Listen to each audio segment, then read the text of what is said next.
I'm Bill Jeffway. I'm the Executive Director of the Dutchess County Historical Society. Melody Moore is with me. She's the Historical Society Trustee and Collections Chair. She and I welcome you to our first live broadcast and first 100% virtual exhibition. Thank you for your patience on that in advance. The program is by far the largest, but it is one of a number of programs under the umbrella 2020 Focus Women's Voices and Talents that recognizes the 100th anniversary of women gaining the right to vote nationally 100 years ago. We wanted to look at a combination of the political voices that advanced that cause for women to gain suffrage, which lasted many generations, but also look at the talents of women in the county. And you could argue that many women were as trailblazing as Susan B. Anthony by especially taking on work in a field where men traditionally dominated. And that certainly is true of Caroline Morgan Clowes. As an artist who was artistically successful and commercially successful, this was usually reserved for men. Our original plans had called for the exhibition to open today at Barrett House on Knoxon Street. And we were planning to have 20 of the central oil paintings of Caroline Clowes on exhibition, surrounded by the myriad of letters and artifacts and business and personal correspondence, photographs, daguerreotypes that make up this extraordinary collection. The Hubbard collection that this is part of is by far our largest collection. And Melody and I want to introduce you to two important people. One is Caroline Clowes, and we will get to Caroline, but the other is here, Linda Hubbard. I'm very glad Linda could be here today because if it weren't for her, we would not have the collection. We would not be able to restore the legacy, life, and work of Caroline Clowes the way we are.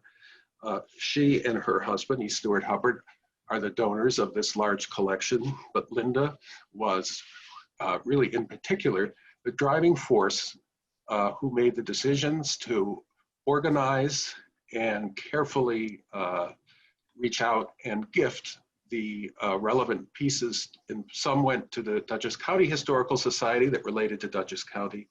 She also gave gifts to Hofstra for those things related to Long Island. That was an enormous effort, but we think you'll see that it has paid off in the richness of what you can learn by such a rich exhibition. So without any further delay, I'm pleased to introduce you to Melody, who I mentioned, and Linda Hubbard. And I think Melody's going to talk to Linda a little bit about her motivations and hopes for the collection here. Thank you, Bill, and hello to everybody who's joined us. And hello, Linda. It's been a long journey that we've been on. It has. I'd like to go back a bit, maybe to the beginning, when you first called the Historical Society in 2012, and ask if we could come to Heartsease to see some stuff that we might be interested in. We did, and boy, did you have stuff. You explained that when somebody passed away in the extensive Hubbard family, their trunk came home to Heartsease. Can you tell us how you came to be the person who was responsible for deciding what should happen to family treasures accumulated over 2 centuries? Well, thank you, Melody and Bill, and I'm delighted to be here today. It's been a very long journey, and you guys have been with me for a great part of this. My husband's mother, Marguerite Hubbard, passed away in 2007, and she had an immense appreciation of history and treasured the artifacts that she had in the home. And after she died, she left the house and all the historical contents to my husband. And for her, I really want to preserve these artifacts. Well, I know the task was daunting. Can you describe a little bit of the process you had to go through? Well, we had a full 3rd-story attic, And there was also rooms down in the basement that were full. So it was a little daunting, but my IBM organization and project management kind of kicked into high gear. But many folks said, Linda, just open the window, get a dumpster outside the window and throw it out the window. But I just couldn't, I couldn't do it. It was, I think we were 12 years maybe in the attic and sorting things. And I know Melody spent a lot of time with me up there. And I think if she and I haven't died of the Black Plague by now, we never will. But it was a little daunting, but we did it. We did it. So what was it? What was that little voice that was saying to you, this is important? I mean, what just called you to know the importance of the collection? Well, when does one ever find a collection of information that's been collected for 150 years, and some of it was actually 200 years? So they never threw anything away. Scraps of fabric, magazines, newspapers, letters, broken pieces of pottery, they never threw anything away. So to me, there was a story there. There was a huge story and multiple stories. So I could organize it, but that's where you guys came in and the Dutchess County Historical Society, because whereas I could put the story physically together, it's you guys that have really kind of created the story, the multiple stories that were there. Well, I can't say that we had to create anything because it was all there, but we did have a lot of fun finding them. So, among all the various collections, and there were many sub-collections, the paintings that are the subject of this online exhibition. Do you remember when you first became aware of Carolyn Morgan Clowes and her work? Well, I was first introduced into the Hubbard family in 1968, and hanging on the walls were these beautiful paintings of animals. So I've just walking into that home the first day, you just saw them and knew that they were very, very special. So I loved them. They were magnificent. And there were a lot of different collections in the house. So there was the apples, the farm journals, the Civil War history, the letters about art. There was just an overwhelming, a lot of little stories in that house. But to me, the one that was the most special was Carolyn Clowes. So I just sort of saved that one to last. Because I felt this one was very, very unique and very special. We talked earlier about the trunks coming home to Heartsease, but one of the other traditions in the family was that family members came home to Heartsease. Many different members of the family, if they lost a spouse, if their house burned, if they were suddenly alone in the world, the door was always open. So it's kind of poignant that the name of the place is Heartsease. But, and as we'll learn later in our online exhibition and the videos to follow, you know, Caroline came to Heartsease as a young, just a blossoming teenager. What was her place in the family? I mean, how did the family view her? I think all the family members knew that she was a fabulous painter, but I think until you have really been putting the story together, I don't think the family, or at least most of us, didn't understand how incredibly important she was, both from a historical point of view and an artist point of view. I think we all loved her paintings, but I think the stories that you are bringing out and what you're going to show on the videos later have really brought home the importance of her. So you yourself are an artist, you're a photographer. What appealed to you about her paintings, and why did you think they were important to save and exhibit to the public? Well, I have been involved in art for some amount of time. Beacon Arts, Art Along the Hudson, Riverwinds Gallery, in addition to being a photographer. And I know the importance and impact on society that art can have. And her art to me was always so special. She was an incredible painter. And the other thing is, I've also been fighting the good fight for women in business, having been an IBM executive for years, and at the early stages when women weren't supposed to be executives.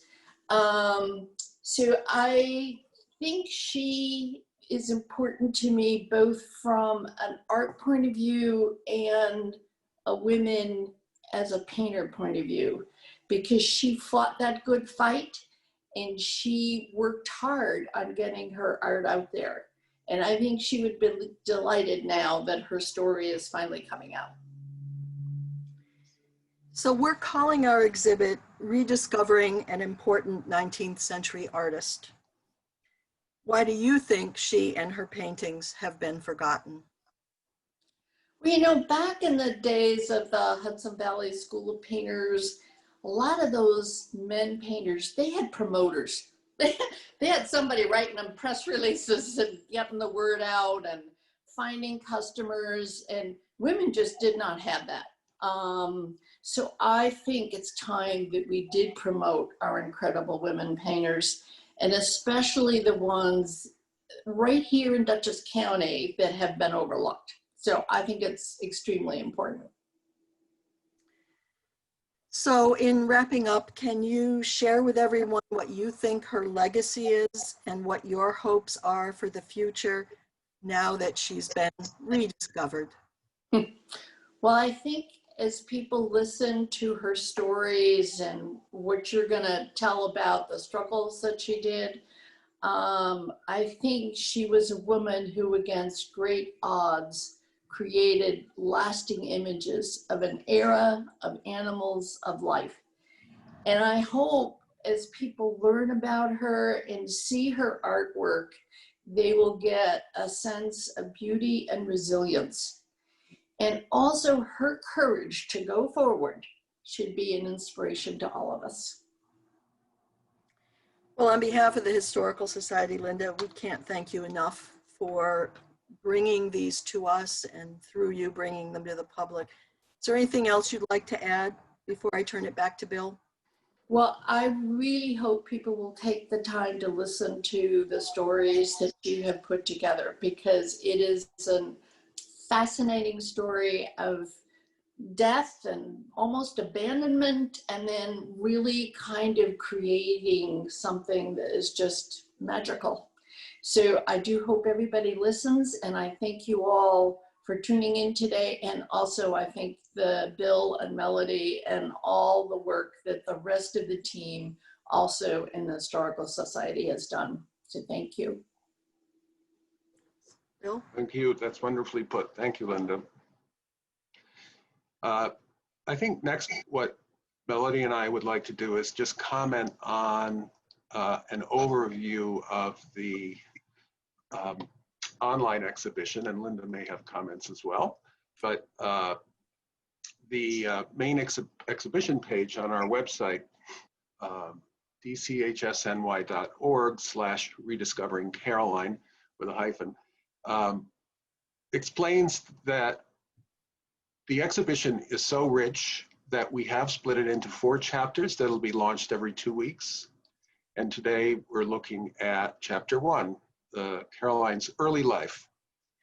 The subsequent chapters, in 2 weeks on September 19th, noon, we look at the chapter of Caroline becoming an artist.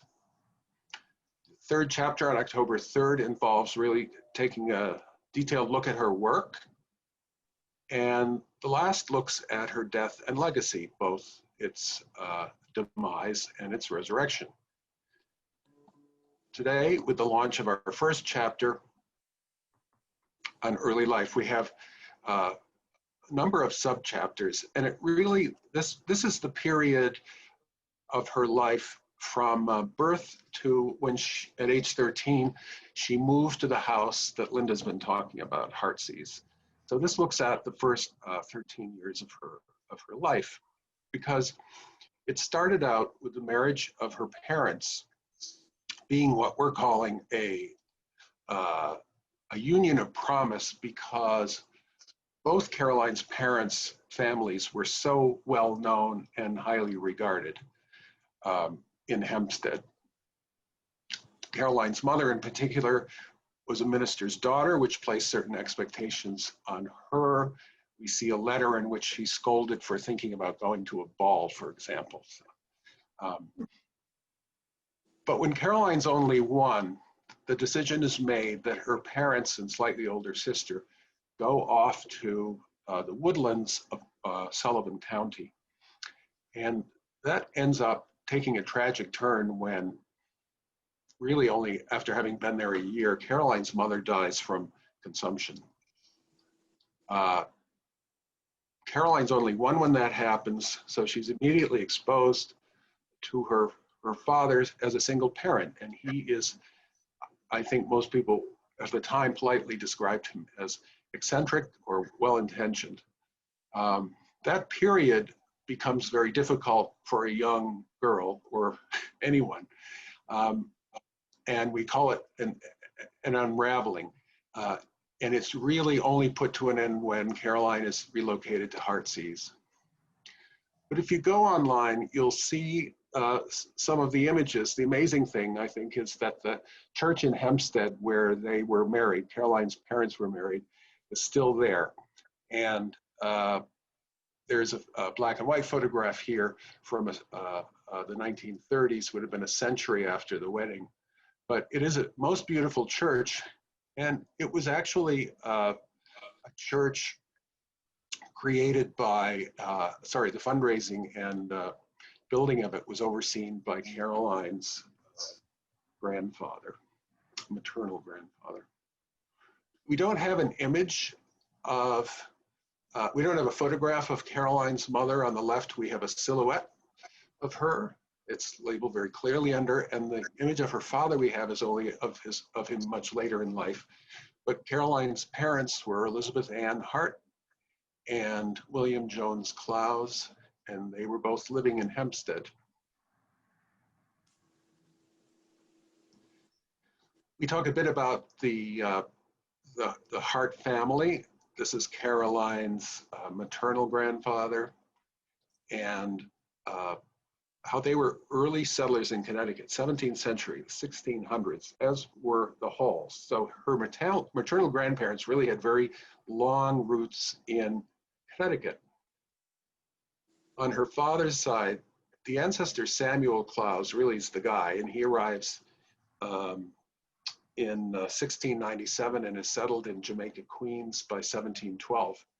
And he's a very ambitious gentleman who, like many well-to-do people, who especially successful across generations, had land upstate, vast tracts of land. And he, in this case, obtained tens of thousands of acres of the first division of the Minnesink patent. And that land holding would actually entangle Caroline until her last day. So it's kind of an interesting story in and of itself. But the Clowes family, they were like both parents' families, were very, very accomplished. But you'll find that they all left for different reasons. It was Benjamin Hart who left Hempstead.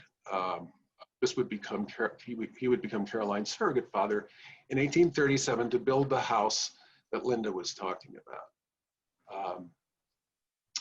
The Samuel Clowes ancestor is settling the town of Goshen. Apparently, as part of the deal of his getting the large tracts of land, he had to settle the town, and he settled Goshen.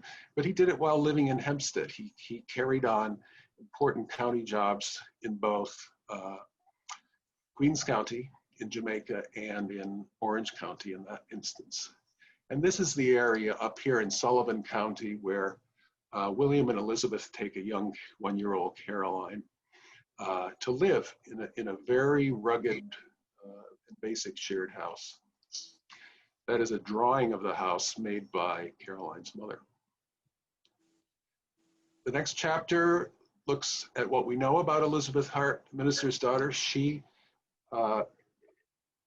is reported to have been a very good artist herself, and this, we believe, is an example of Caroline's mother's beautiful drawings. And she was part of a large family, and as I said, a minister's daughter, which had certain expectations.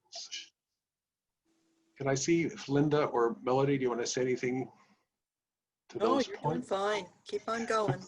Yeah. Let's jump in. So the parents are married in 1836. Caroline's born in 1838, and they move in 1839 to these nether regions. And I always find it interesting to look at, there's a little map of the place. It's the intersection of the Neversink River and Bushkill Creek. And you can see, I think this was Caroline's father's drawing. The little green box on the left says store and dwelling. That was the house they shared with the Millers. And you can see the sawmills, the grist mills, and the machine shops, because it became the father's ambition to turn all that woodland into commercially viable wood and wood products. But by any measure, you can see that Neversink Bridge is remote. So you can imagine, it's even a bit of a hike today. You can imagine in 1839 what that was like.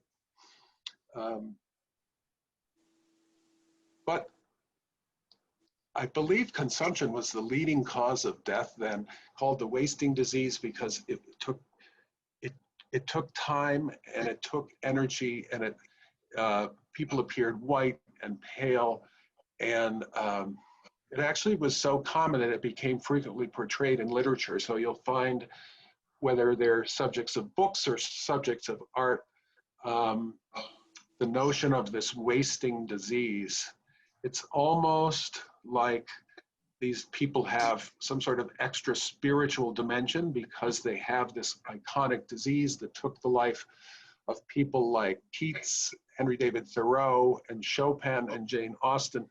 And it was not just the well-known, but it was particularly strong against, it took the lives of many young women. So what you'll find, I think that's really extraordinary, is the 3 letters that Caroline's mother wrote on her deathbed. She ended up dying Christmas Eve, 1840. And she wrote a message to each of her 3 daughters, having given birth right after she moved there to a 3rd daughter who would die shortly thereafter. Melody has kindly recorded reading some of these letters. So there's an audio file here, you can, if you're in the mood to listen rather than read, you can do that. A quick profile of the father, because this was really the large influence of Caroline's life as she emerged as a very young child up to age 13. And he had started out becoming a lawyer, and after the wife's death, a postmaster of what he called Hartwood in recognition of her name. So he had to be smart, he had a legal practice. He was a postmaster, which was very influential. But he really couldn't keep his mind still. And he talks about these numbers that he can see in the Bible. Only he can see them. They're epigraphian numbers, he calls them. And he felt that if we could come to understand this pattern of numbers, that we could bridge the gap between science and the Bible. He was worried that science was increasingly making biblical claims look questionable. and he especially focused on the Book of Revelations. And he felt that somehow through these numbers, he would be able to bridge this gap between science and religion. A lot of people, no one quite figured out exactly how that would work, but he was fluent in Greek and Latin and other languages, and he lobbied for there to be a central time zone. This is before Greenwich Mean Time, and he argued, you could argue this is ahead of his time, and it did happen, that there would be a global central time. Instead of Greenwich, England, though, he argued for it to come out of Jerusalem. This is, kind of the sad chapter, although happy to say it has a happy ending, but we call it the unraveling period because after the mother's death, it really was a struggle for William to find his feet financially. And this is not what you want when you have two young children. And the family became increasingly concerned, and you see through the letters, we have thousands of family letters. You see through the letters that the entire extended family is concerned and engaged. And that really is interesting. And I think that's one of the things that makes a difference in Caroline's life, is that she has this extensive family that takes an interest in her. And by the time she arrives at Heartsease, she's well known and well loved, and she's nurtured through financial support and the support of nurturing of her skills by a household of strong women who have voices and financial independence and make a difference. There's some, we're not exactly sure why in these daguerreotypes someone's been rubbed out, but we have Caroline in one, her sister Lydia, and this beautiful painting of Elizabeth Nichols Hart, who became surrogate mother.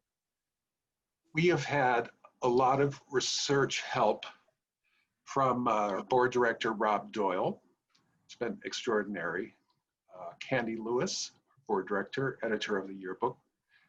Allison Meyer has been extremely helpful. And it is a kind of amazing what you can find when you go through that. And I'll see if, I'm sure I've missed a few things, but Melody or Linda, if you want to say anything, I'll try to show that video. Okay, that sounds great. Yeah. We're doing Well, while you're doing that, I will just say, I think Linda certainly appreciates the quantity of stuff. There are boxes yet to be gone through and letters to be discovered. There's rarely a day that we don't find something new to add to the story, and that's part of what makes it so fascinating as the pieces fall into place. Linda was faced, when we talked about the daunting task of literally thousands and thousands of letters, and the only way they could be sorted without having to take them out of the envelopes was by the recipient of the letter. Yeah, I would still be in that attic. and most of you do not understand, there was well over, 200 boxes? Yes. That you guys, we carted down the stairs and into your car. How many trips you made to Heartsease? And another 100 boxes went to the Hofstra University in their historical collection. So people, I'm not sure how to even demonstrate to them the magnitude of pieces of paper. And I am just amazed that you've read as many as you have, because there were so many boxes. And yes, if they were that's the only way I could sort them. I'd still be in that attic, I think. Yeah. Yeah. Well, it's been fun. The difficulty is that, it's one of those things where you're only getting half the story at a time. Right. What's been revelatory throughout all this is that Allison will be looking at one boxes being sent to Benjamin Hart, and I'm looking at the ones being sent to someone else, and then we'll find the story line that ties them together. So yeah. It's the stuff that historians dream of. Well, it's been a treasure hunt. Yes. It's been a treasure hunt. Okay, Bill. All right, so I believe we're going to be able to show this.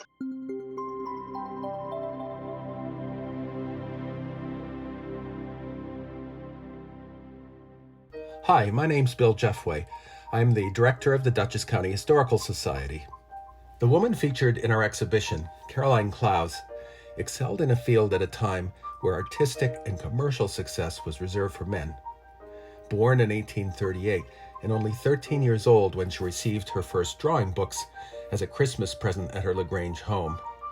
2 decades later, she was internationally recognized by being one of only a handful of women whose work was featured at the most coveted gallery wall at the U.S. Centennial Exhibition. Critics today call her technical skill unparalleled for the time. How do such talented individuals emerge? Why do some talented artists maintain a reputation while others, like Caroline, are allowed to fade away? With a collection the size and scope of the Caroline Clowes collection, through 4 chapters designed so you can take a quick look or a deep read, we believe you'll come to appreciate not just her work, but the larger story of a woman's ambition in a field of work men preferred to keep to themselves. A few examples follow. Women at the time might politely draw, but should not try to be a commercial or public success. That was man's work. In Caroline's purse is an 1881 letter to the editor, where a woman rebukes the assertion of a man's recent talk, where he insisted biblical instruction called for women to be subservient to men. Caroline underlined the words, "The common sense of the century affirms that woman's place is the one that she can fill."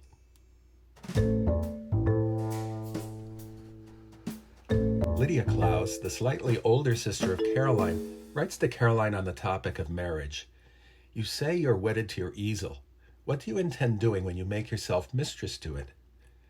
Lydia ultimately concedes the larger point, referencing Caroline's turning down a suitor by writing, "If you don't like him, and don't think he nor anyone else will take the place of your easel, why, of course, I'll make the best of the least."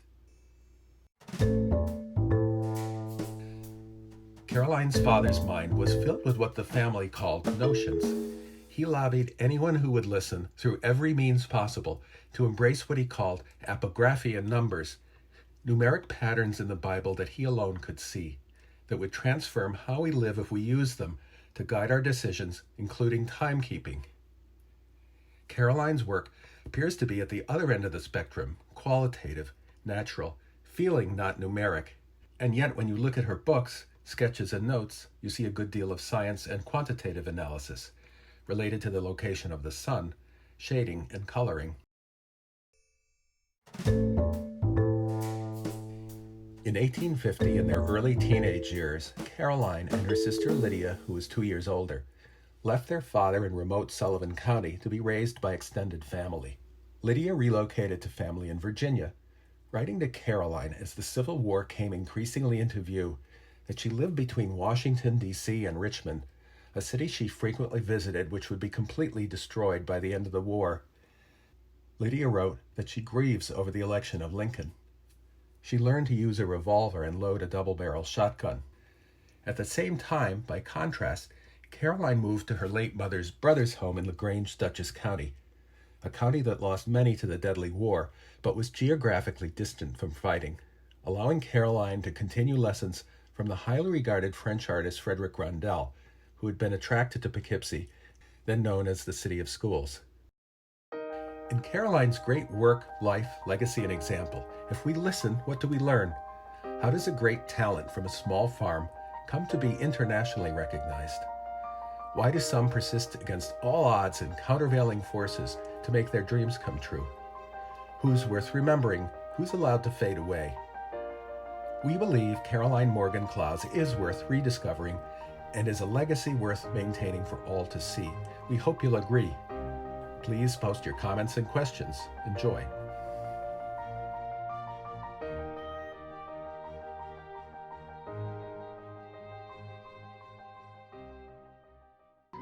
We did have some wonderful support from many people who gave to the campaign to physically restore paintings and drawings. So we're very grateful for that as well. And I think we're back and we're ready to wrap up. And thank you to the people who watched live, which apparently, I understand, was a little bit delayed, like 15 minutes. So we'll try to address that for next time. But it's been a real pleasure, Linda, to have you kind of officially launch this important opening, which we Thank really you. hope is just the beginning and feel it has a long way to go. So thank you so much for making all this happen. Well, and I thank you, and I also thank all the supporters, because having the paintings restored was a fabulous effort, and a lot of people contributed toward it. And I really want to thank everybody that did, and everyone that's worked hard on this project. So thank you. And Bill, for those who may have missed it at the beginning or want to watch the whole thing all over again, it'll be on YouTube shortly. Yes, I think I'm hoping within a couple of hours we'll have it up and we'll take it from there. So thanks, everyone. Be sure to send us your thoughts and comments so we can keep making things better. And come back in 2 weeks for part. And see you in 2 weeks. Okay. Bye now. Bye, everyone. Bye. Bye, Linda.